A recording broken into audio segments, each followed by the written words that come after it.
Alhamdulillahi Rabbil Alameen, As-salatu was-salamu ala Sayyid al-Anbiya wal Mursaleen wa ala alihi wa sahbihi ajma'een.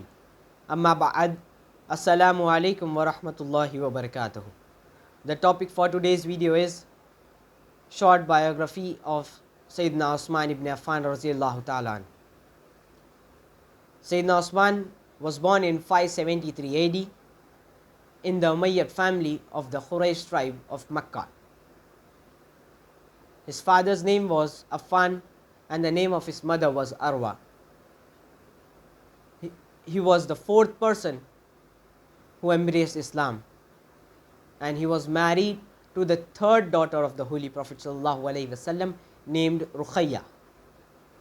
He migrated with his wife to Abyssinia. There he quickly established his trade. He was a well-knower of trade and a good merchant. He earned a huge amount of benefits on his trade. After a while, he migrated to Medina and he brought a massive wealth to Medina.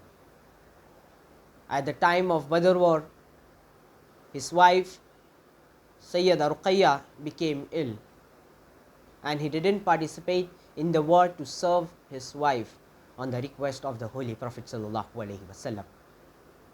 When his wife, Sayyida Ruqayya, passed away, some period after, the Holy Prophet ﷺ got his daughter, Sayyida Kulsum, married with Sayyidina Osman. Therefore, he is known as Zun Nurain, which means having two Nurs, daughters of the Holy Prophet ﷺ. After embracing Islam, Sayyidina Osman spent his money abundantly on Islam. He was a generous person of Islam.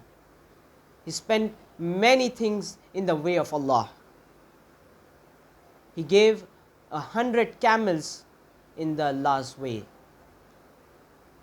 that were loaded with wheat in a period of Qahat. Sayyidina Osman also purchased a well of sweet water for Muslims. The greatest task of Sayyidina Osman Ghani was to accumulate the verses of the Holy Book in the shape of today's Holy Quran. Sayyidina Osman sent its copies to other Muslim regions.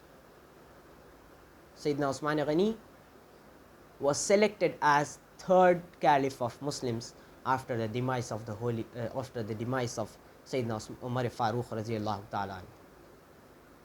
The duration of his Khilafat was 12 years. He conquered many countries, especially in his period of Khilafat, the first time ocean areas had also been conquered and Islam reached there. The Khilafat period of Sayyidina Osman Ghani was so prosperous that everyone had a lot of wealth and no one was eligible to take zakat. Sayyidina Osman Ghani got martyrdom in his own house while reciting Quran, and he is buried in Jannatul Baqi in Medina al Munawwara. Assalamu alaikum wa rahmatullahi wa barakatuh.